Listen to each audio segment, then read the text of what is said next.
And I was listening to some guys talk about fantasy football, and they said, well, it's a good reminder that the best ability is availability. Amen, brother. Right? You can't get any points if you're injured sitting on the bench. And I think when it comes to that idea of the shepherds and the informal missionary and raising our kids in faith, the best ability is just availability. Be open, be ready. God is going to use you because ultimately this is about what he does more than about what you do. And your stupidity is not going to outweigh his sovereignty. Just be open and available.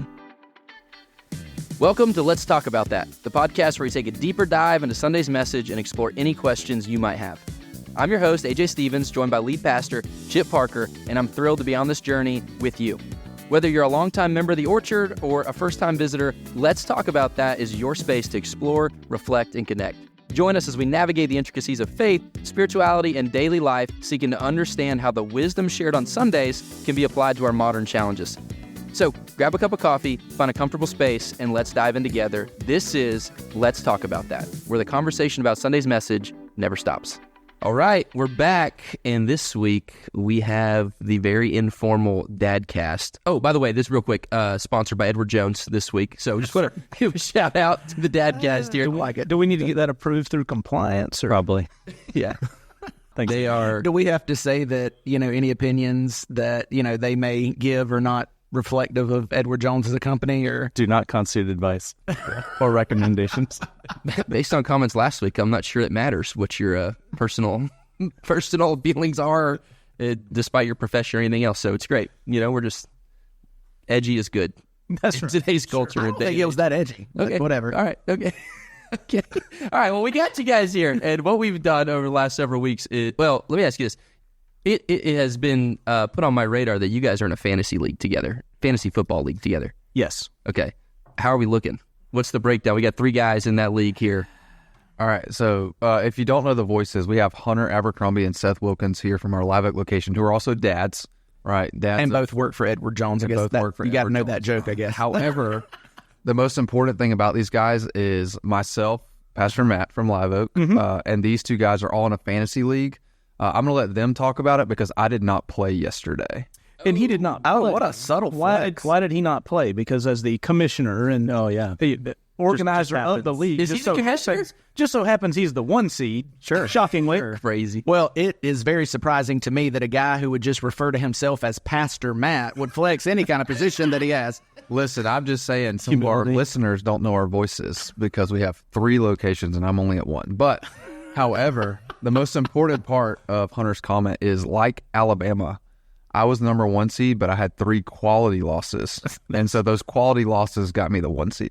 And I think it's important to know I was the 1 seed until I lost to Matt the first time, and it went downhill from there. All right, So Seth was the 1 seed 3 weeks into the season. yes, it was a phenomenal first 3 Not weeks. that you can It was very that early. Yes, you can. He was you can. he was the Chicago being honest. He was the Bears of the fantasy. Wasn't there a college football team ranked high at the beginning of the season too? Well, not 3 weeks in. Preseason, yeah. It's just right. Fair enough. It's right. Fair enough. What I will say about our fantasy football league is I know it's Orchard affiliated-ish, I guess. Oh boy. And I know as a church we want to be generous. But Yeah. Matt's scoring system with wide receivers. I mean, you don't even have to score a touchdown, buddy. Here's 20 points. Was it like Hey, Puka, you need double you got PPR? 7 What's catches, the- buddy. Here's 17 points. what is it? Points. In which Matt only knew the scoring system before we went to the draft. Oh, man, if you always got to check your commissioner scoring setting. There's always some loophole in there. Yeah, I don't know. It's a PPR league, so you get 1 point per reception. You get 6 points for a touchdown. That's pretty standard, right? What I would say. Do you get points for yardage? Exactly. Yeah. There we go, Chip. What points? 1 point for every 10 yards. But see, I mean, that's not bad. I could catch 15 screen passes for 15 yards, and But could right. you? So draft. So you draft accordingly. So the issue is not the PPR; it's whether or not you knew there was PPR going into the draft. yeah, I should have known when we were drafting, and Matt said, "Boy, he sure is picking a lot of running back." I should have known. I should have known my clue. Yeah. So, true story, I was playing in a fantasy league I got invited to by a guy who interned with me at the church I pastored in Mayo. And it was like a bunch of his ministry buddies that he went to school with in it. So I was like, okay, kind of be a chill league or whatever. Yeah, this guy was the commissioner. Halfway through the season, he changed it from PPR to standard scoring, Bro. and went to a 7-point touchdown instead of 6 because, Derrick Henry was on his team at that point. It's like, you know what? This might be my last year in that league. It's all good, man. It's all for fun. And to answer your question, I'm getting smoked in the first round. I got you. Seth, are you in the playoffs or? Barely. All right, okay. Is it a 6-man playoff or you guys 4? 6. Okay, all right. So you guys are the Arizona State of the playoffs. That's right.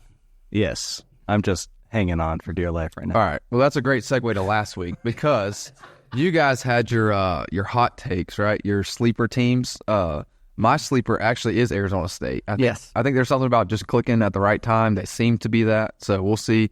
I may regret that decision in a couple weeks. However, I want to bring up Chip's hot take from last week. Wait, are we talking about my hot take or my sleeper team, my dark horse? No, not the sleeper team. We're talking about your hot take that you said Army was the biggest snub from the playoffs. Can we revisit that? That doesn't sound like me. I don't know. No, I woke up ready to eat crow this morning. That was bad. That was bad. I retract that statement and apologize to Edward Jones. Yeah. But don't not fine. Yeah. Here's the thing, though. I don't know that it was a terrible take considering Indiana's still in. I just think that what we saw at Army is probably what we're going to see at Indiana at some point. What happened is every Alabama fan who heard someone say that Army got snubbed and Army should have been over Alabama, they just went and kissed their cousin and was like, yeah, let's go. Yes. That's crazy. Lucas is an Alabama fan. All right, so Seth, tell me what your thoughts in the game were, because you have a personal dog in that hunt, right? I do, yeah. So it's alma mater here, the old stomping grounds, but Army Navy's now, to be clear, Navy is your stomping grounds. Navy is my stomping grounds, right? I was Marine Corps, but I went to the Naval Academy, so you can do both from there. But Army Navy is always a unique game, and it really doesn't matter. You can strip away the entire season, and it just becomes an entirely different ball game. So it's always fun. It's always interesting. But if I'm honest, went into the game not very hopeful, and now just talking smack to everybody. So it's wonderful. Yeah, to clarify, Seth wore a Navy polo, not in color, but in brand. He wore his Naval Academy repping the brand yesterday morning to church. Yeah, but it wasn't a polo, so you didn't see me yesterday, Matt. Well, you didn't want to be seen because there was no one in our first 6 rows, and so Seth was way back in the back. I saw him because he was supposed to do the welcome, and he texted me that he couldn't do the welcome, and then he showed up the first service. So nice. You're right. I did see. Nice.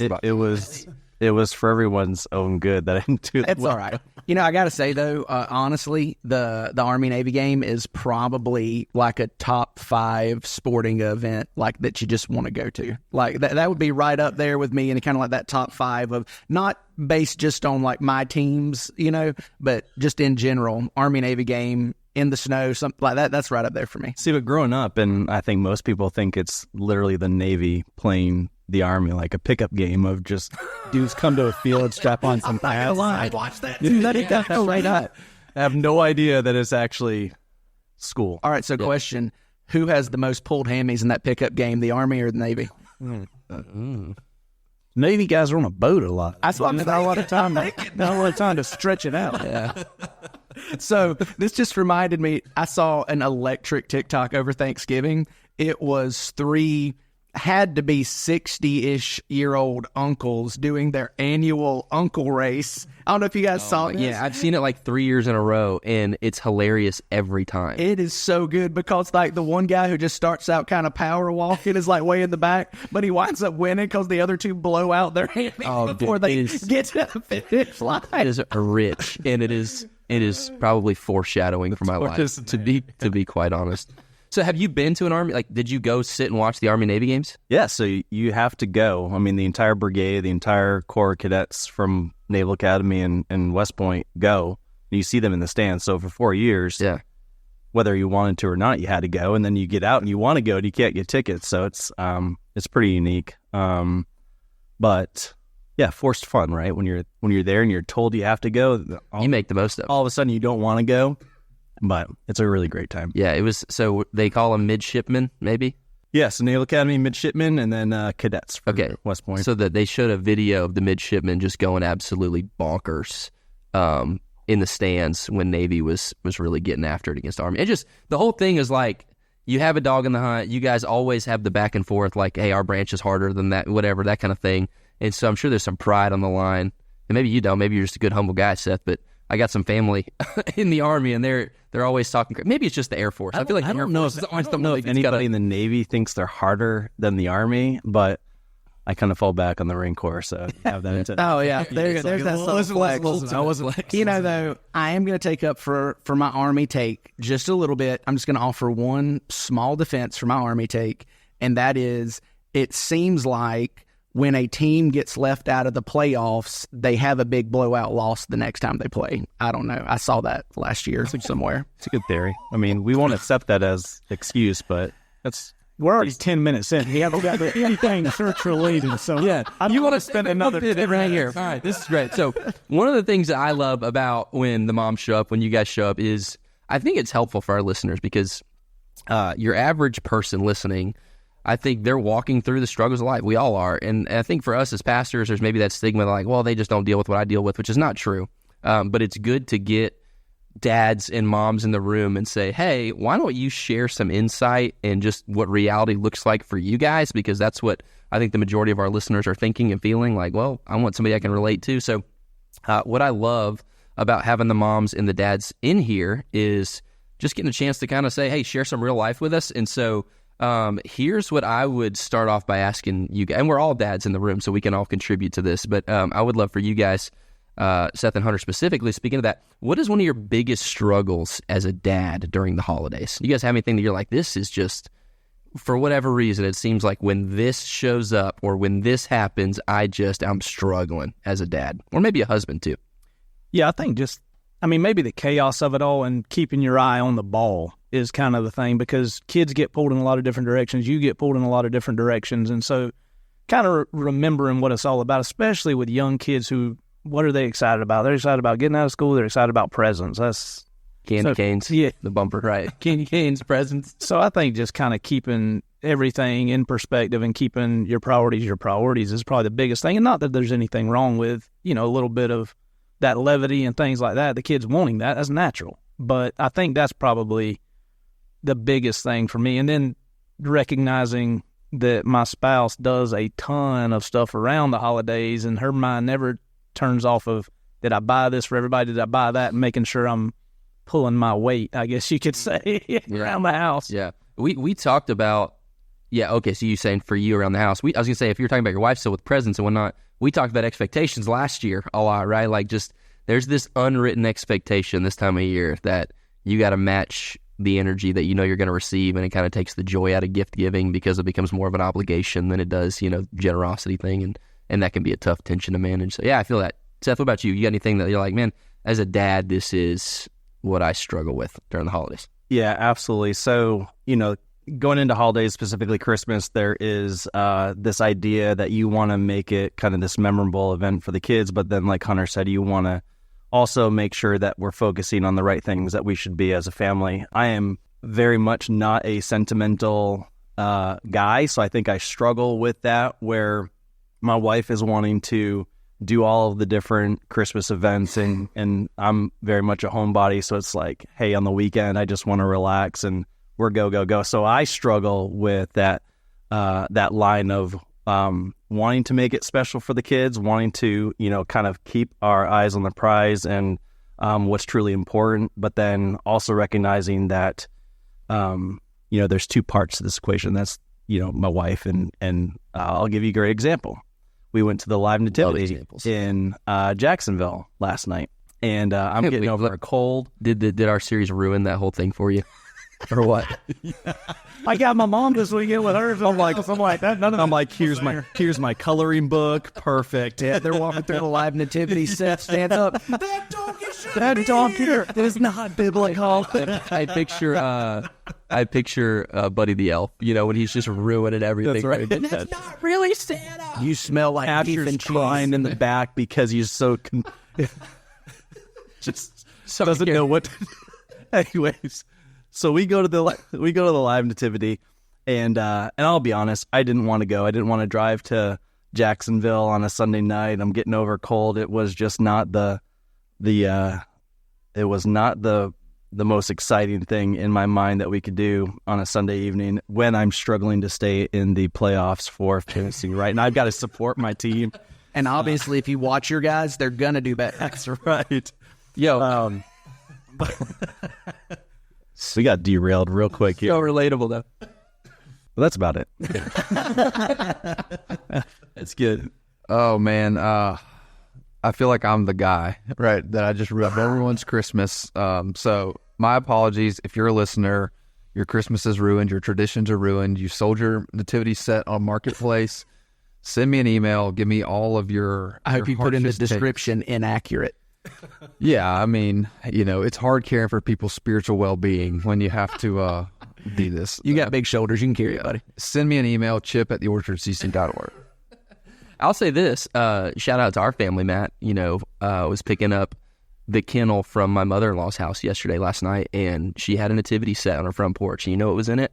Mary, Joseph, and Jesus, baby. That was it. No extras, no non-essentials, just the core, just what we know about. So I think it's important to say that, I've said the last couple of weeks that having these extras in the nativity scene are not inherently dangerous. It's important that you know what Scripture says and what Scripture doesn't say. But what gets dangerous is when we prefer what we have in our head over the reality of the situation. But Southern Christians aren't the only ones who take liberties with that kind of coloring book faith. In fact, Pastor Eddie tells the story of he was taking a group on a tour of Israel, and they went to Bethlehem. And his guide, a few blocks away from the church at the Nativity, his guide said, "Do you see this field over here? That's where the wise men parked their camels." So, we're all guilty, right? And for $5, you can park there as well. Yeah, so I want to kind of hit the original question of biggest struggles as a dad. I do think kind of like what Seth and Hunter have alluded to is it's managing the tension, right? It's you want to have the holiday traditions, you want to make it memorable. And I'm kind of in the same spot of like, we do the Santa thing and that's fine. But it's also how much time, energy, effort are you putting in one direction versus are you pointing back to Jesus? And I think there's just a balance, right? It's yes, you make it fun, you make it memorable. That is what I remember from Christmas growing up. It was just a festive time of the year. Those are some core memories. But again, the point of the series is not that any of these things are wrong. In fact, I think it's helpful in our nativity sets to have wise men at the manger. Does it mean that they were there biblically? No. But it is symbolic of the wise men as part of the story, right? And so the whole point of the series is, hey, we remember these characters. Let's just try to clarify what role they play in the Christmas story, because these characters essentially point us to who Jesus is. And so the story is not about the shepherds. It's not about the wise men. It's not about Herod or Mary or Joseph. It's always about Jesus.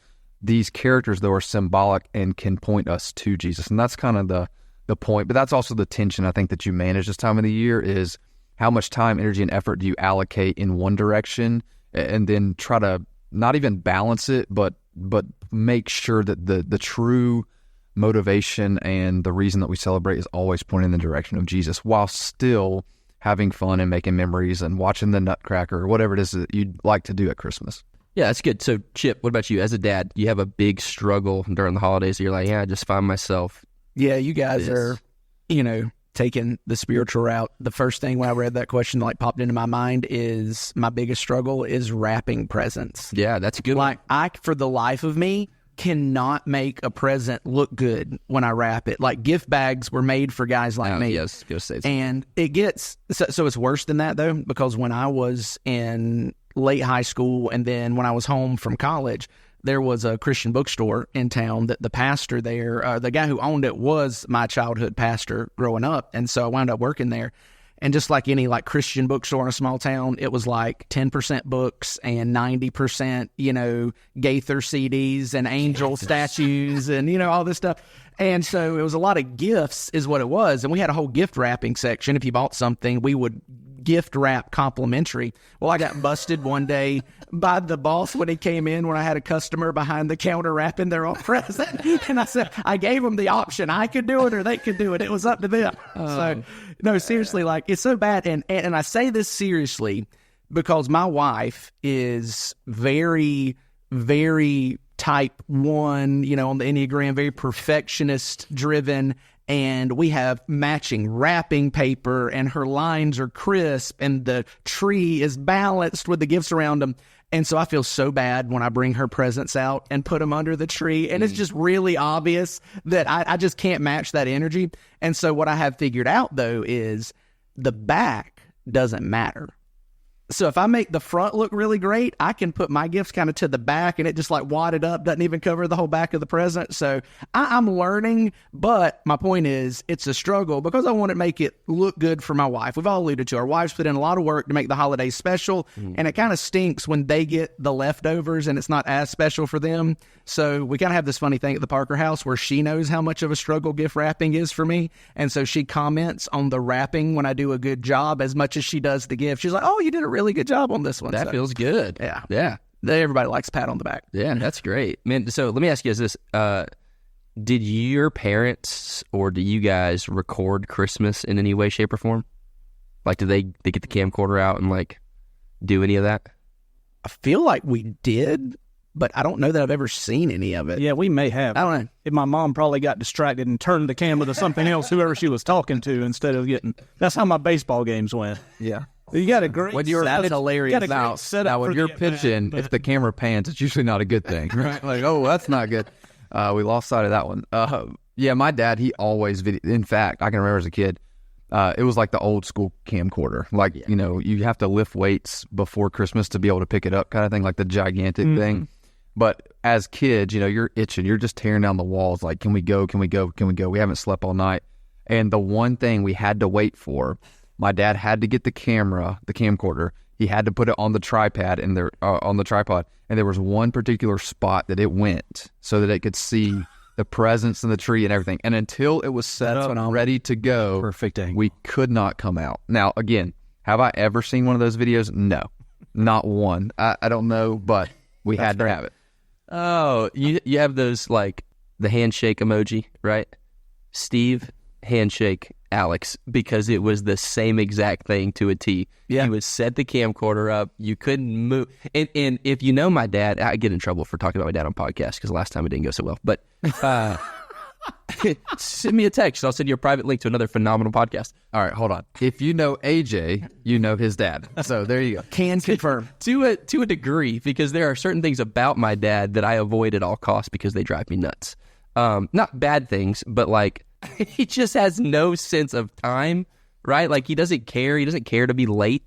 I can't stand being late. And so my dad, like when he would set up the camcord, it would be like, all right, let me set up the camcord. But wait, I got to go downstairs and get a cup of coffee. And so we're chomping at the bit, and he's gone for 15 minutes to make a cup of coffee, put a fresh pot on, then he gets upstairs. And, I forgot where I put the batteries. And then I got to go find the batteries for the camcorder. And then it's just like, you're sitting there. Yeah, that guy sounds totally unfamiliar to me. I'm never late. Never.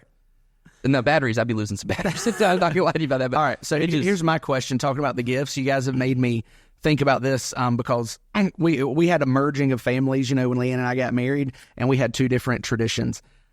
Are you guys, and I want to hear, are you a free-for-all, everybody's opening presents, or is it a one at a time, everybody watch one person open their one present, then the next person? What do you do? Great question. Hunter, you go first. What did you, well, let me ask you, what did you grow up doing, and then what do you got? What's your precedent set in the house now?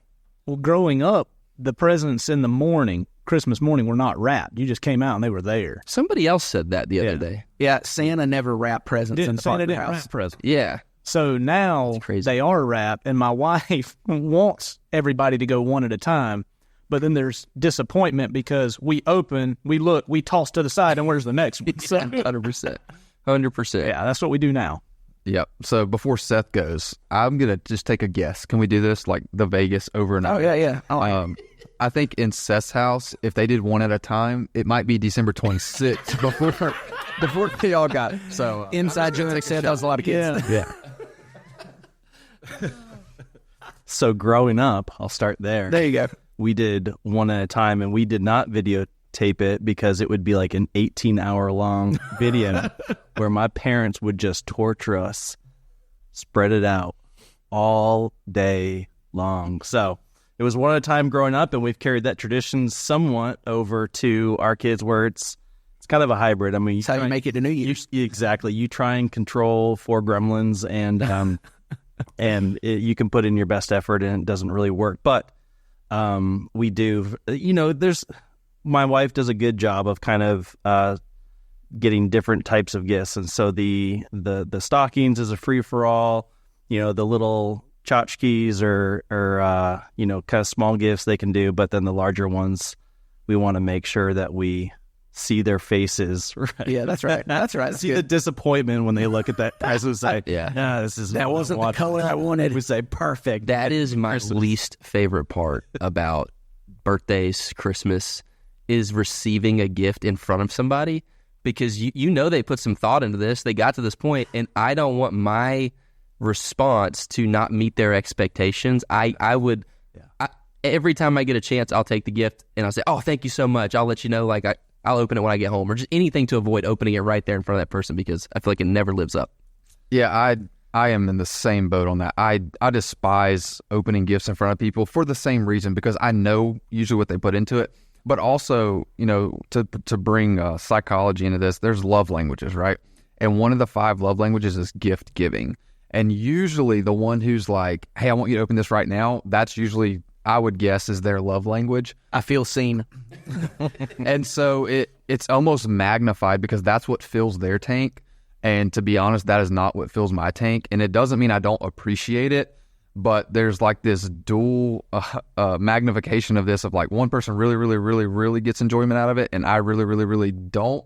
And so it's kind of like the gap between what you're expecting and probably what's on my face is going to be disappointing to you. And I hate that, because I appreciate it. And especially around this time of the year, people will give you stuff when you're in church world, and they'll give you a Christmas card or something like that. And it's like, man, I really appreciate it, but I'm not sure my face always says that. And I hate letting people down. So I do not like that part of Christmas. All right, church. So next week, everybody needs to bring in a present for Matt. And I love that. Sit there and videotape it all. I love that. Open it so we can watch you enjoy. Yeah, I'm one of those, like, gift giving is one of my love languages. And you're right. I love giving presents. Matter of fact, it was probably less than 5 years ago that was the first time Leanne did not have to open one of hers before Christmas, because I just couldn't wait till Christmas, to give her one. But I think that there is a level of enjoyment that comes from giving a gift that really doesn't have much to do with your reaction, But I would say this: don't rob somebody of. Man, if that's their love language, maybe they're good at it. Maybe you're going to be surprised and actually like it, because it pretty much feels like you guys are like, yeah, I know I'm going to hate this. That's why I'm not going to open it and tell you that.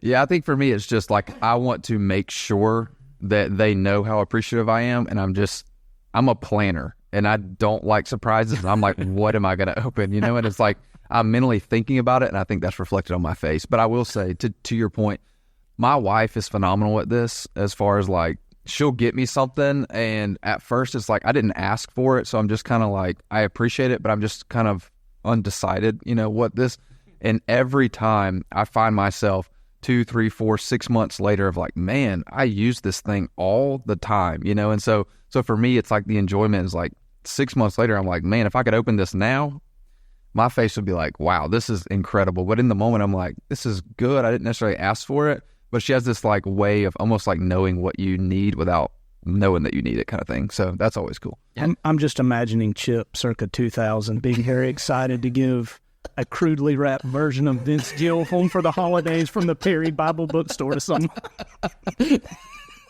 I'm imagining that too, and it was wonderful.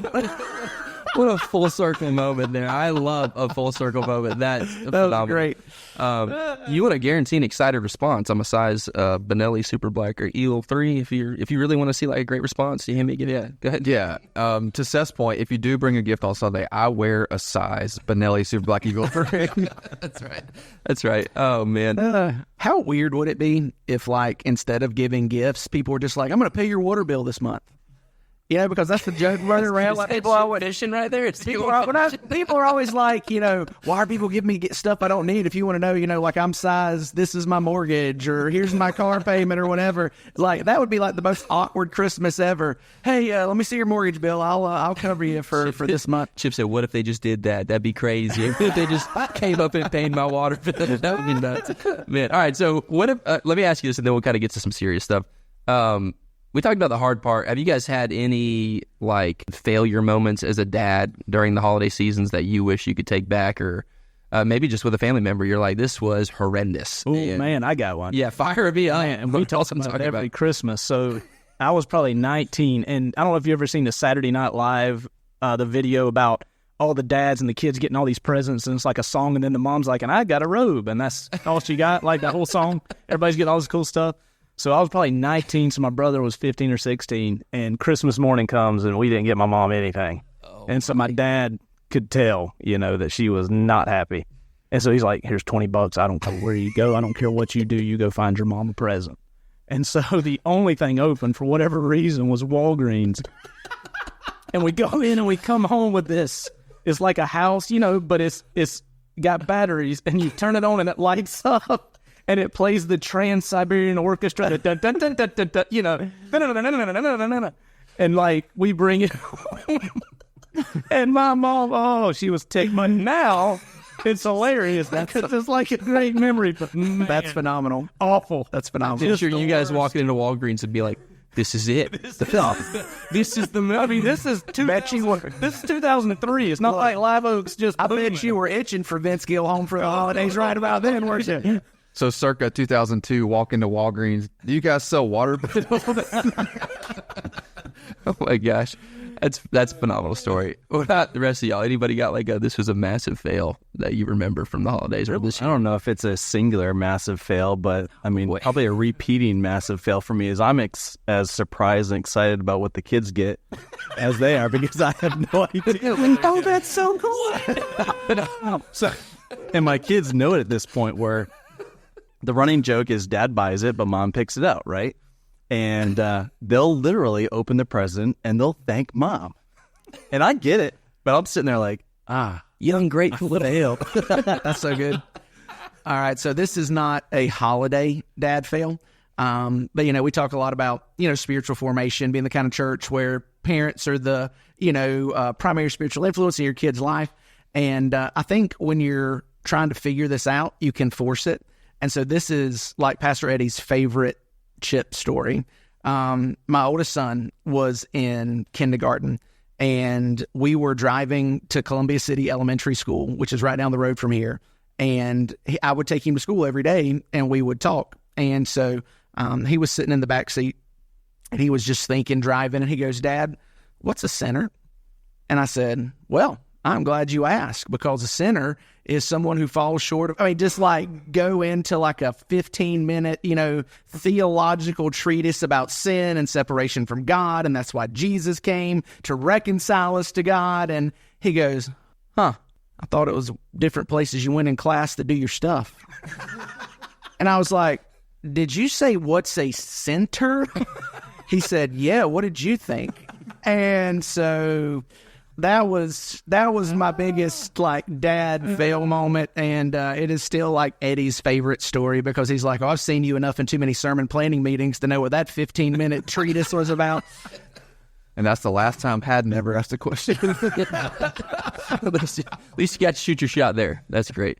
I have a hilarious story that probably could have got me fired, but I'm still here. So we survived it. When I was and this reminds me of the full gamut here between wrapping presents, expectations, all that kind of stuff.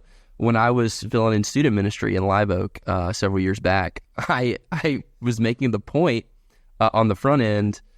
I don't even honestly know what the point was, but we were watching a Jimmy Kimmel, and we will not put this video in the show notes, okay? I was watching a Jimmy Kimmel video, and I we have some horror stories over there, Trey, not vetting the video when he was supposed to. Trey. Another story for another day. So I'm like, I'm going to vet this video. It's like 2 minutes and 45 seconds. And I watched 2 minutes and 39 seconds of this video. And it's clean and it's good. And I'm like, we are firing this thing off. And the whole video was like parents wrapping crappy things and giving to their gifts, like the expectations. Like you've seen the kid, an avocado, thanks, right? Like that kind of stuff. They're wrapping half-drink apple juice bottles and all this kind of stuff. And you get... Is this why you're scared to open people's presents? There's some PTSD in there. No. And the kids' responses are hilarious. And we get to the last response, and it's kind of the same thing as Seth. Like, I don't know what the last one's going to be because I didn't watch it. So what is this present going to be? And it's a kid saying, I hate my present. You know what I mean? Like, this is awful. And the mom's like, Jimmy Kimmel told me to do this, to do this for you. And the kid responds and says, well, Jimmy Kimmel can blankety blank blank blank in front of all the students and all the leaders in the room. And I was as red as I've ever been in my entire life. The worst part is every student in the room was crying laughing, and so was every leader. And I'm in the back just feeling nothing but shame in this moment. It's been a good run here. It was awful. I was like, man. Buddy, I worked at Suwannee County Schools for 12 years. They've heard worse. Yeah, fair enough. That's just, I guess, maybe not the place you'd expect to hear worse. But yeah, always vet the full video would be my 2 cents there. Yeah. All right, Matt, you? No like memorable fails, but again, I'm always surprised on Christmas morning. And so actually, this isn't really a fail, but I guess 2 days ago, my wife made the comment, would you like to come look at these before I wrap them? And I said, that would be wonderful because now I don't have to be surprised on Christmas. So, yeah, I think just shout out to our wives because, again, I know that stresses them out this time of the year. But shout out to them because, to your credit, Chip, at least you wrap the presents. I do not. So my wife does that. She does most of the shopping. That's great. I just check the bank statement every month. Thank you, Hillary Cannon at Celebrations in Live Oak. Oh, nice. Excellent present wrapping skills. It's phenomenal. While you guys are, I guess, picking up some tips like wrapping your wife's presents, let me also say, anytime she sends you to Publix, come home with a $3 bouquet of flowers. Just throwing that out there. That's the best. Absolutely. That's the best husband hack you'll ever get. Yeah. Anytime you get sent to Publix, $3 in flowers, you're a hero. Yeah, or you could dollar cost average that $3 with Edward Jones. This segment brought to you, sponsored by Edward Jones. All right, so we've had some fun on the front end. I think plenty probably for the show in the next one. But I want to dive in a little bit because we talked about this series earlier, and we kind of talked about some of those, like how do I navigate this? What's it for? How has this series resonated with you? Like, have you seen any of this to be true in your life? This idea that, well, this is what Christianity looked like when I grew up, and now that I'm starting to kind of get a grip on this stuff, it looks a little different. Has any of that resonated with you guys? 100%. I think, going back, because in Live Oak, Matt did a series previously, the Coloring Book Christianity, which hit on those. Did he really? Yes. Crazy. Just interesting. All right. Behind the scenes. He prefaced it. To be clear, I will clear my name. I asked Chip before I did it. He gave me permission, and I have documentation. But yeah, we heard it was awesome. We heard all the other Lineage pastors heard it was a great time. Basically, we did this with the Jonah and the Whale, Daniel and the Lion's Den, and all those things. And so it is because I got asked to speak to the football team, and Seth did as well. And I used one of those stories because I feel like it is a great way to talk to those people or kids or whoever that have heard of this, but they haven't gone any deeper with it. And even myself, I mean, I'm 41 years old, and just being able to kind of take what's in the Bible and really learn what actually happened, it has been good because you can put that into practical use in your own life. And so I think for my kids, we haven't really delved too deep into the gory details because there are gory details. Indeed they are. So, but I think absolutely it's been, for me, I learned a lot. It just that I didn't know because I had that immature view of it, I guess you could say. I am kind of the one leading the series, so to speak. That's not a rose in my bouquet or anything, but rose in your bouquet. Yeah, is that a thing? I don't know. Did I just make that up? I don't know. I mean, it sounded like it was a thing. It's the $3 bouquet of flowers that really just resonated with me. So obviously I have thoughts on this, but I'm curious, Seth, from your perspective, being in the room, but as a dad and a parent as well, and then, Chip from the office side of this as well, just kind of what are your takeaways, I guess, from the series? Yeah, absolutely. So, and it kind of goes back to another series, where we're talking about, how the Bible can vary. If you actually take a look at it, it's very much like a Netflix. It could be like a Netflix, series. In that, some of the stories in the Bible can feel very separated from reality, from, our lives today. Or these, stories like the birth of Jesus can feel like it's more of a children's storybook than God becoming man and dwelling on earth with us. So the reality of that and kind of stripping it back to say, yes, breaking it down into maybe a coloring book story for the kids to grasp that concept, but there's more depth to these stories than typically what we gloss over in Sunday school. And so for me as a parent, for me as, just developing and growing in my own faith, and then having my kids, my 2 older kids who are in church with us now, it's very interesting to kind of see their perspective and then the conversations that we have after that to kind of say, let's strip back all of the kind of fluff of these stories and what's the actual underlying theme. So, yeah, I think it's important to understand that, like you said, the reality, the context of it. And so a couple of things for me that I think are important is number one, the reason that we have coloring books, not like Coloring Book Christianity, but coloring books and Bible stories, is because honestly, some of the stuff is not appropriate for kids to hear at a young age. I mean, there's some like real stuff in there. But I think the other part of it is this is a good reminder. The series is a good reminder that how you interpret Scripture is so, so important. Because, we've all heard that saying, the Bible says it, I believe it, that settles it kind of thing. And I get the sentiment behind that. I think it's important, but the ways that we can so wrongly misinterpret Scripture, I mean, they're just out there. It's like my dad, I was joking with somebody Sunday. My dad does not like flying on airplanes. And he would always say, look, man, Jesus said, lo, I am with you always, and, so he's like, that's why. Or I kid you not, I mentioned on the podcast before, I heard a preacher preach a sermon about how troubles don't come to stay, they come to pass. And he based it on the King James phrase in the Gospels, and it came to pass.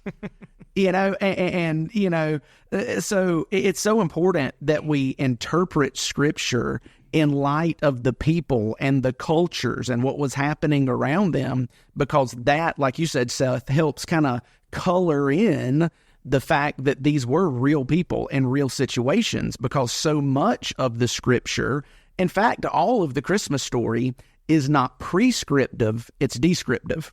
As in, it's not a thou shalt or thou shalt not. It is just describing for us what happened. And unless we understand the cultures and the context and what was going on in the richness of the text, then that descriptive nature doesn't really do anything for us because we don't understand what it's describing. Yeah, so if I can pull back the curtain a little bit, like I said, this is, for lack of a better term, my series, in the sense that like I've kind of been doing the outlines and stuff for this. Where it came from, it didn't come originally with the idea of Coloring Book Christianity or Coloring Book Christmas. It came from, especially when I was in college, so that's more years than I care to admit ago. But about 10 years ago, I just remember encountering kind of 2 waves of thought. One of those thoughts is you go to a Christian school and you got a bunch of kids who are raised in the church, and for them, it's kind of like this Christian church thing is kind of this obligation. The Bible's really boring. I'm just kind of here to make mom and dad happy, or do, because that's what I know. And that's not everybody that I went to school with, but there was a lot of that. And then the other side is maybe the kid who was raised in church, and the minute they got their freedom, they graduate high school, they turn 18, it's like, I'm leaving that in the dust. It doesn't apply to my life. It's boring. It's dumb. Like I want to live real life, so to speak. And I think this series, this thought, for me, why it's so important is because it hits both of those things. To the person who thinks the Bible is boring, my question is, have you read it? Because there's some Netflix type stuff. Like you can make a story or a series on Netflix about the life of Joseph, and you have the twists, the turns, the ups and downs, the emotional pulls and all that stuff that we crave, that we watch in series form today. Yeah, it's well produced with cinema and video and stuff like that, but like the storylines and the plots, like this is some of the most twists and turns that I didn't see that coming type stuff in the Bible. You could do that with David. You could do that with so many people in the Bible. And so my first thought is like, man, I get the idea that the Bible is boring. If you're reading through Leviticus every day, yeah, I'd probably pat you on the back and say absolutely. But there's so much in the Bible that's not boring, that looks a lot like what we call home, the life that we live, the chaotic, hectic world that we call home. And so you kind of have that. And then the other side is, the people that leave the Bible in the dust and they're like, nah, I'm ready to move on or whatever. I think a lot of that is built into, yes, we introduce the Bible in ways that are appropriate for kids. We've done a phenomenal job of that. And I said this in Live Oak. It's not the foundation that we've laid that's the problem. It's that we have to continue the conversation. because that student, that child grows up and goes to middle school. And like you said, Hunter, 12 years in the school system, there's a lot of stuff that's said at the middle school, right? And so they can tolerate more. I think that's one of the big things that we don't understand. We try to protect our kids from the graphic, gory details, but in reality, they're exposed to a lot. Oh, yeah. And if we aren't going to expose them and give them biblical truth in those moments, then they're going to find answers from other avenues. And I think that's a big part of this series as well, is look, this is not all sunshine and roses. This is not just a bunch of kids' fairy tales. There's some real life stuff here. So let's look at, how does the character of God speak into these moments? How does the person of Jesus that we celebrate at Christmas, how does he apply to these moments that are hectic and chaotic? And so going back to college, one of the biggest arguments against the existence of God, the character of God, against the Bible as God is revealed is, okay, you're taught your whole life God is love.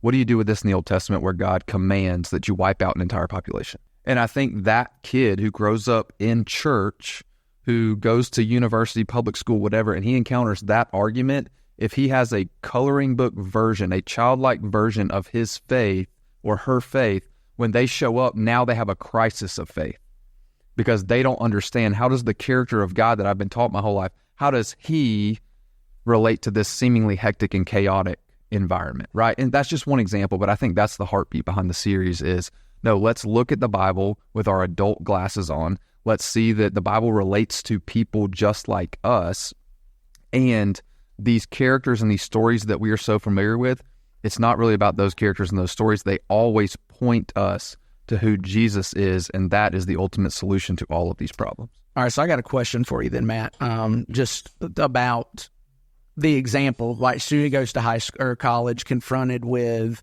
this contradiction from what they thought growing up. How much do you think it's possible for, a high schooler, let's say, to get their mind around some of that stuff versus get their mind around it so that they don't have to go through that, deconstructing phase or whatever, versus do you think that eventually we all have to go through a little bit of a deconstructing phase? So the way I kind of couch this to people is I think in some ways it's necessary because this is the moment that your faith becomes your own. At some point you're taught and you should be taught, but there comes a moment where you own your faith. When I was a student minister, we called this own your influence, that at some point your faith affects the way that you live and it is revealed in your influence, positively or negatively. And the kind of the comparison I use is in James. James talks about, count it all joy, my brothers, when you face trials of various kinds. And the reason he says have joy regarding trials is not because the trials are pleasant, not because you're like, oh, this really sucks, but I got a smile on my face. That's not the point. The point is because the trials, if gone through with endurance and perseverance, that we cling to Jesus through those moments, the end result is our faith is made stronger. Our faith is purified. And so to answer your question, I think part of this is necessary because when we go through these trials, it may not be physically, it may be intellectually. But when we endure through that, we have a better picture of the character of God. We have a better picture of who Jesus is. And we realize that, hey, this is not out of bounds and this is not totally foreign to Jesus. This is the very reason that he came. And that's what I love about the Herod message in week 2 is we see a horrible, wicked, heinous act of murdering 2-year-old baby boys. Like, I mean, there's no way in which that's justifiable. And yet it is a picture of why Jesus came, because that's a result of sin. And so it's the life that we live, the hectic, the chaotic, like it's not foreign to Jesus. It's all under his rule and his reign. And so I think in some ways it is necessary that we go through some of these, what I call intellectual trials, because when we go through it, it teaches us more of who God is, the person and the work of Jesus. And if we endure through that, then our faith can be made stronger and purified on the other side of that. Yeah, it's good. That's good. So you guys have seen this from your perspective now, and that's a lot of the point behind this conversation, this series, that is. But you've also got the unique point of view that you're dads and you're raising kids. And so how has this conversation, and Seth, you kind of alluded to this already, but feel free to double down on it, or Hunter would love to hear from you too. How has this conversation changed or maybe even shaped the way that you guys start to raise, parent, and introduce biblical concepts to your kids now that, we've had this side of the conversation, like Matt just said. We don't want them to end up there. We want them to own their faith. How has this shaped that for you guys as parents? Yeah, and I mentioned this before in that I grew up in the church, like Matt said. I grew up, every Sunday I knew that we were going to church as a family. And I think that, that's wonderful. And I'm very thankful that I grew up with parents who that was a focus in our lives. No matter what's going on, we didn't kind of allow other things to easily creep in and distract us from that. But I'll know that my faith as a child, as a teenager, I would say at this point was probably very superficial. I had knowledge of, I don't know how much, if I were to be truly tested, that I would have belief in. And Chip brought up a good point, is that I think everybody gets to a point in their life where they have to test. You have to test your faith, or you have to test that knowledge and say, do I truly believe in what I know? Because if not, if you just know the stories, the coloring book stories, or you have memorized, certain verses, and something kind of shakes you to the core, that can easily crumble, right? That seed that was, cast on stone, there's no roots to be able to sustain that trial or that tribulation. So for me as a father, it is very important that, yes, we have that schedule, that church is going to be a priority, that youth group, that we're going to keep God as a center of our family. But I also recognize, and this terrifies me as a father, that I can't give my kids, I can't force my faith, my beliefs on my kids, that they're going to have to get to a point in their life where we've led them to the water, but they're going to have to figure that out on their own. And so for this series, right, if I as a father can kind of peel back the story that might seem very, coloring book, fantasy-like, not real, like it's a made-up story, and say, no, this isn't, fairy tales. These are actual events. I had a conversation, I talked to Matt about this, where I was talking to a friend, and we would both describe ourselves as Christians. In this conversation, he would consider that there are certain stories in the Bible that were very metaphorical, that they weren't actually real, even though Jesus would say, whatever. So he kind of would peel it back and say, the Bible isn't necessarily real in every single context. And that kind of just, I'm sitting there, I send a message to Matt, like, man, I don't even know how to respond to this. Like, we say, the Bible is the inspired word of God. I mean, how do we then say, well, this is just kind of a metaphor, and it didn't really actually happen that way, or Jesus didn't actually, raise Lazarus, whatever that case. And so as a father, right, I want to make sure that we're not just instilling the knowledge or helping them to develop that kind of foundational, but my prayer is that they test it and that they come to their own personal faith. Yeah, I think it's so. I want to plug this real quick, because you rounded all that out with my prayer is, and I think there's two sides to this coin. One side is you are responsible for your household. You are the primary shepherd. You're the primary spiritual influence. We talk about that all the time on Sundays. Parents, that's your job. So you should run that race as hard and as fast and as well as you possibly can. That is your job. That's your duty as a dad. The other side of that coin is it is completely out of your control when it comes to the sovereign work of God as he does what he's going to do in their lives. And so one of the things Chip says all the time is it's not attention to solve, it's attention to manage, I think. And I think this is exactly right. As a dad with your kids, I want to lay every bit of the foundation. I want to peel everything back I can, and I want to equip them as good as I possibly can for the moment when God steps in and says, hey, I want to show you something, right? And I want to reveal this to you.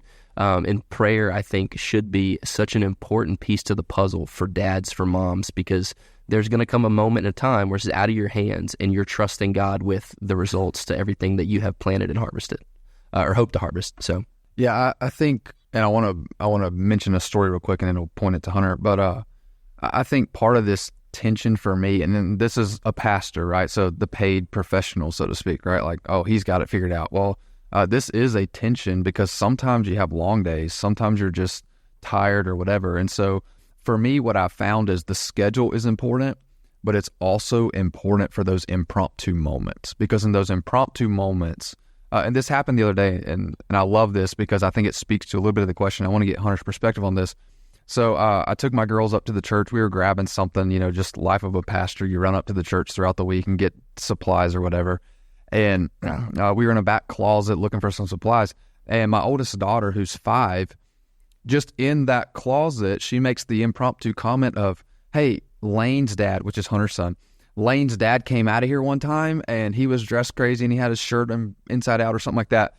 And what I love about that moment is, so one of the things, this is kind of the pastoral side of this, is one thing that I've asked some of our guys in Live Oak to do, and Hunter's one of them, is, hey, I want these kind of guys also to be involved in the scheduled moments. I want these kind of guys to be involved in kids ministry. And so Hunter and some of our other guys, like sometimes they are what we call our storytellers, and they're the ones delivering the Bible story. They're the ones teaching the Bible story to kids ministry on Sunday morning. So I say this for 2 reasons. Number one is I think if you're a guy, sometimes you feel inadequate in church world to like volunteer in ways. I would encourage you because you have influence. Number two, the reason why I've asked some of these guys is these are the same guys that are coaching their baseball teams. These are the same guys where some of these guys are going and having sleepovers just because they're friends with their kids. And so now it's not just, hey, this is so-and-so's dad or this is my coach, but like I see now, like this is someone who is teaching me things about who Jesus is, and yet he also cares about me on the baseball field, or he's we're playing games or whatever at a sleepover or whatever. And so in this impromptu moment, that was a moment where it wasn't scheduled, but my daughter connected the dots of, here's somebody that I know, and her connection was not, oh, this is my Bible story teacher. Her connection was, hey, this is a kid I know, and this is his dad. And he taught me this Bible story, and he did it because he was dressed crazy or whatever. But I love the influence side of this, and sometimes it's the blend of the scheduled and the impromptu. So I want to just kind of get your perspective in that, Hunter. I know I asked you so you can kind of feed into that, but also as the dad conversation as well. Yeah, I think one of the great things about the Orchard, and I'm not just saying this because it's you guys sitting here today, I say this a lot to people, is that I think everyone does a great job. When I say everyone, I mean the pastoral staff does a great job of meeting people where they are, and they don't expect you to be perfect. And I think a lot of people growing up, I think that was kind of the expectation, is the pastor is someone who is above and beyond me, and I can never reach that level, and I'm expected to come into church and have done no wrong. When in reality, it's kind of the opposite, is that, I remember somebody told a story one time, is God doesn't want you to come to him clean. You're like that fish in the Swanee River, man. When you get pulled out, you're slimy, you're scaly, you're all that. And that's good. And then he's going to clean you up. But I think for me, I'm not somebody who you're going to come up to me and you're going to say, like, Hunter, what was in James chapter 2, verse 13? And I'm not going to be able to recite that for you. So what I try to do is with my kids is do the same thing. Just meet them where they are. And when those questions do arise, I want to do a good job of being able to give a real-world answer. But I also like to give them examples where I see things like you like to say on here, just so happens, never just happens. Right. And so we talked about fantasy football earlier, and we're in a group text, and I swear he's going to know where I'm going with this. I told Matt on a Thursday, we were up cooking for the middle school, doing something right before Thanksgiving, and I told him, I said, man, I'm just feeling led to get something going because I'm not great at it. And the guys that I kind of hang out with and hunt with and do all these things, it's not like, man, hey, come to church on Sundays, because I almost feel like for them that's a little bit just much to just jump right in. So I said, I kind of just want to do something at the house where it's just low-key on a Wednesday night, come throw cornhole, let's cook, and we'll have, there's going to be a time there where we have some Bible stuff, but kind of ease them in that way. And man, it wasn't, 3 days later in our fantasy football group text, anybody got a small group going in? And it's like, man, see. Yeah.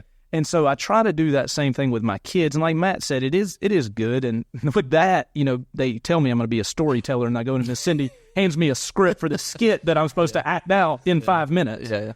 But it is good in that same regard to like you said, I mean, you're just trying to I try to meet my kids where they are, any kids, if I coach them or whatever the case may be, and be able to provide real world examples of how the Lord has worked in my life, because he has. I mean, I was not, I was that guy. I'm the guy you guys were talking about. In college, I knew Jesus. I grew up in the church, and I said I was a Christian, but was I really? And that continued. I mean, that continued on, and I do a little better and a little better, and I'm still by no means perfect, but I do see the Lord working in my life and my family's life and my wife's life. My son, man, he doesn't want to miss on Wednesday nights, and that's great. But I think for somebody, if you are listening and you're somebody who it doesn't attend the Orchard regularly or you don't really know about church, this is a great place to just kind of come as you are, because I think, like I said, the staff does a really good job of not expecting you to be anything other than you, and then we'll go from there. And it's not like you got to hit this mark. It's like that series we did where kind of where do you fall on the zero scale or Angle scale. Yeah. And so it doesn't matter where you are. It's just getting started and being able to provide those real-world examples, I think, for kids or whoever it may be, is kind of where I've found myself to be the most, I guess, beneficial. I don't know if beneficial is the right word, but where I'm most comfortable being able to say, hey, this is what this is all about. Yeah, that's awesome. I love that. I think it's huge. One of the things that you said that stood out to me was, and you didn't say it this way, but you said it, is trying to water those moments when they happen, right? It's kind of what Matt alluded to, like, you get this organic moment, there it is. Don't waste that, right? Like, lean into that, pour into that, and then watch some of that stuff happen. I think that's really good. Yeah, so if I can come back to the series real quick, this past Sunday, kind of the takeaway idea was, here's a bunch of shepherds, right? The blue collar type. I jokingly said these are the guys that probably have a Copenhagen ring in their pocket, right? Like a little bit of grease stains on their shirt. They're just kind of spend more time outside than they do inside kind of people. And yet, if we can modernize churchology, so to speak, like give church language this, and yet what we see is these are the guys who become the first missionaries that we read about in the Bible. These are the first guys, the blue collar, rough around the edges type people become the very first people documented in the inspired word of God to go to their neighbors with the message of who Jesus is. And I think for me, that's kind of the idea, is you don't have to go to seminary to have influence, like Hunter alludes to. And I love, because Tim Keller, the late pastor from New York, he planted and pastored a church in Manhattan. And I don't know about you guys. Seth, you said, I didn't want to go to Jacksonville on a Sunday night. I don't like to go to Jacksonville ever. Magnify that by 10, and you're talking about Manhattan, right? And yet he wrote a book, and his idea was, you can't minister to people in Manhattan like you can in the rural South, right? So there's a contextualization to this. And one of the ways that you have influence is, where do you cross paths with people? And so for like Hunter said, like, I mean, some of the ways that I cross paths with people is, standing by a fryer with deer meat in the fryer. Like, and in that part of the world, this part of the world, having influence is as simple as, where do I cross paths with people, and how can I take those paths where they cross and then speak truth into these moments in an organic way that doesn't require a seminary education, that doesn't require you pull out your theological dictionary, but just in plain English, down-to-earth terms. Hey, buddy, we both like to hunt. Where can we find connection and point this connection that we share? How can we then use it and point it to Jesus? And that's what you see in the shepherds, is they went organically because of who Jesus is. They weren't commanded to go. They just went because they had experienced Jesus. They had experienced it was just as they were told, and then they go organically. And I think I'm just saying this to be an encouragement to you. If you're listening to this, listen, if you know Jesus, you have the opportunity to have influence with people around you. You don't have to overcomplicate it. You just have to be willing to go and then let Jesus use you in these moments. Yeah, I want to add on to that. And this is something I added, actually, kind of closing out our service with Sunday. I just got the sense that, like, everybody understands that that's where they should be. And everyone understands, like, I should be compelled. And I wish I was compelled. And I think there's a lot of people who are like, yeah, I hear you. I just don't, like, they were motivated, compelled. I'm not, and I don't know what's going on. And so I kind of ended our service Sunday by saying, maybe we need to start with recovering some of who Jesus is, because that's really the catalyst for them, right? Like, they see who he is. The woman at the well sees who Jesus is, and then she goes, not out of obligation, but because she's fired up. And so the way I liken it, just to kind of round out what you were saying, Matt, is a lot of us, I think, are standing on the street corner watching the shepherds run by and share this with the rest of the town, instead of saying, hey, I'm compelled to go because I'm not compelled because I don't really know who this Jesus guy is. And so full circle, you're not going to be able to peel back the layers of coloring book Christianity until you start to recover some of who Jesus is. And so that's our hope in this, as we show you that. But as a parent, it's not just going to happen on accident. And so we want you to run that race. We want to help you as much as possible, but it's not just going to fall in your lap, and you're not just going to all of a sudden have those answers unless you start to recover some of who Jesus is. Yeah, I think that I can bring this maybe some full circle with us a little bit. Fantasy football, we're in the playoffs, and the number one player in fantasy football is not playing. Christian McCaffrey, right? He's the dude, if you know about fantasy football, like he's the guy. Is that PPR or otherwise? I don't think it matters with Christian McCaffrey, but he's been hurt like all year except for like a game and a half, right? And it turns out that one of the running backs that's carrying one of my teams that's in the playoffs and I had a bye with, just throwing that out there, is Chuba Hubbard, who plays for the Carolina Panthers, who is not really good, and the team's not really good, and they drafted a rookie that was supposed to take his job when he recovered from injury, and then 2 games in, the rookie got hurt again, so here's Chuba in there, and I was listening to some guys talk about fantasy football, and they said, well, it's a good reminder that the best ability is availability. Amen, brother. Right? You can't get any points if you're injured sitting on the bench, and I think when it comes to that idea of the shepherds and the informal missionary and raising our kids in faith, the best ability is just availability. Be open, be ready. God is going to use you because ultimately this is about what he does more than about what you do. And your stupidity is not going to outweigh his sovereignty. Just be open and available. Yeah. Yeah, we'll wind down. I got one more question I want to ask you guys because, again, I think it's important for dads to hear from other dads, parents to hear from other parents. When it comes to spiritual formation in your house, right, what does that look like? Like, what does the routine look like? That would be part one of that question. Part two is, how do you guys try to protect that routine? So what does it look like? We've used that language a lot, spiritual formation. If you're listening for the first time, that is the word really we're using for discipleship, right? Spiritual growth. So what does spiritual formation look like for you guys in your households, and how do you try to protect the routine of spiritual formation? I think just like you said, some of it's just the routine of it, and that can be boring sometimes, but I mean, everything I do kind of equate back to baseball is, look, I mean, what's going to lead to wins? What's going to lead to success? It's not the exciting fun drill we do every once every 3 weeks. It's the day-to-day ground balls, hit off a tee, soft toss. That stuff's going to lead to a lot more success than this other new shiny toy. It's kind of the tried and true stuff. And so kind of the same thing. I mean, making sure that it is a priority that we're at church on Sundays. Whereas 10, 15 years ago, I'm going to be in the Deerwoods, man. We'll just see you when we see you. Wednesday nights, like I said, my son doesn't miss. Now, that's not me forcing, man. He just wants to go. Saying prayers every night, whatever the case may be. I try to explain it to, Ace is my oldest, and he's a little bit older and getting to that point where he's asking more questions than the other two who are a little bit younger. But shameless plug for what we do. I told him the other day, I was like, listen, buddy, because we rode by a truck and it was jacked up and it was loud. Oh, look at that.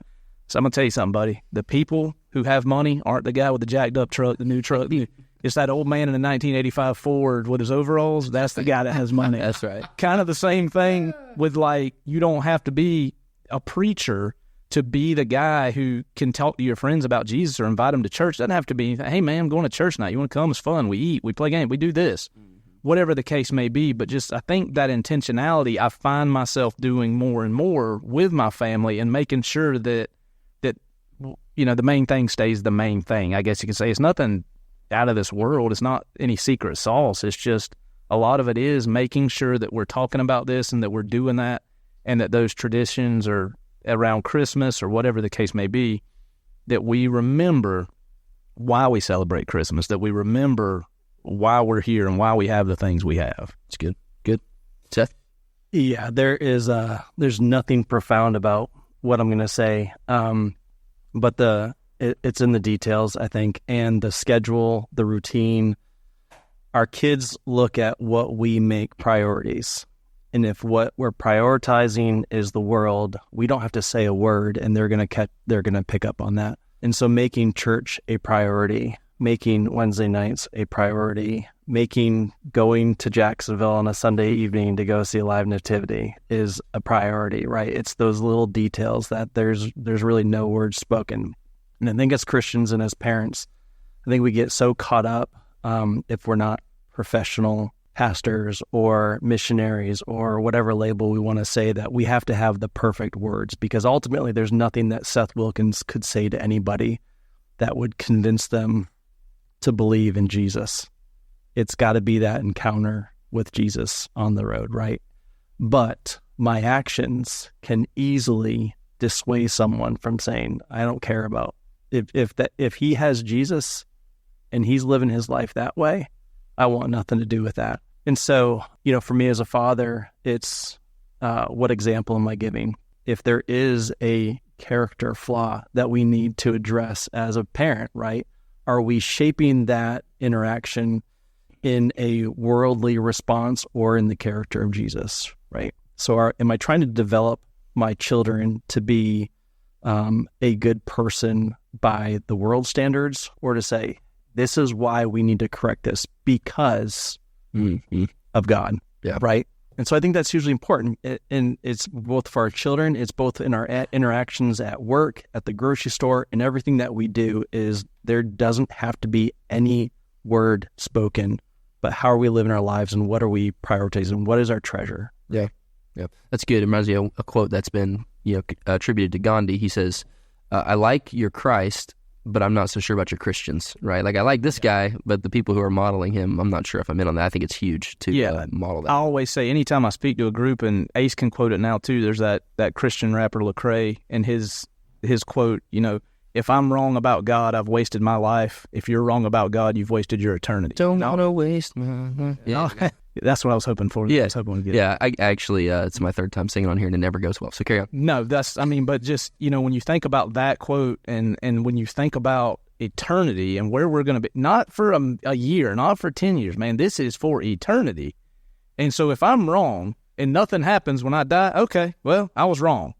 But if you're wrong, you're wrong. And your worst case scenario is my best case, or my worst case scenario is your best case scenario, that nothing happens. Yeah. And so I always want to make sure that I remind my kids that, or anybody I speak to in front of a group, that, man, that's a big, big thing. Yeah. Since this is sponsored by Edward Jones, it's one thing to invest $100. It's another thing to invest your life savings, right? And so, no, this is just, you can be a dad, you could be a mom, you could be married, you could be single. This was kind of the takeaway thought, not the takeaway thought, but one of the emphasis on Sunday in Live Oak. I'm not sure if Eddie or Chip shared this, but here's my encouragement. I want you to know this. Looking at the shepherds, these informal missionaries, is this: the kingdom of God grows not because of paid professionals, not because of church staff, people who draw a paycheck. The kingdom of God grows because of transformed individuals. And if you are an individual who has encountered Jesus, then you are then qualified to go and to exercise your influence for his glory. I love that. It's phenomenal. Anything you guys want to add to kind of round us out? I think that was great. I was always, it's a blast having you guys in here. I've got one. Yeah, go ahead. Burning for it, baby. So something I tell my kids constantly is, and I think about this in my own life, if there was no hell, would we still be running towards Jesus? And that's that's the faith that I want for my kids, is that I don't want them to believe, to think that they need to believe in God or Jesus simply as a get out of free jail card to escape hell. I want them to believe and have that relationship in Jesus because of who he is, what he's done for us, and because of the God that we serve, right? And we're stripping away the punishment, and we're saying, are we running towards God or are we running away from hell? Right? And I want my kids, as a father, to be running to Jesus. Yeah. That's right. Good. All right. Go Navy, beat Army. I love it. All right. We'll catch you guys next week. All right. Thanks, guys.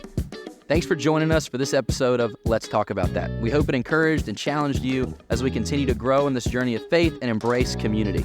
If you have more questions, thoughts, or feedback, we'd love to hear from you. Reach out to us through our social media channels or visit our website and stay connected. Your questions are what make this podcast a dynamic and enriching experience. If you found today's discussion meaningful, don't forget to subscribe, share, and leave a review. Your engagement helps us spread the message and connect with others who may find value in these conversations. Until next time, we hope this episode inspired you and will help you bring Sunday's message into your week ahead. Keep the conversation alive, and remember, we're all on this journey together.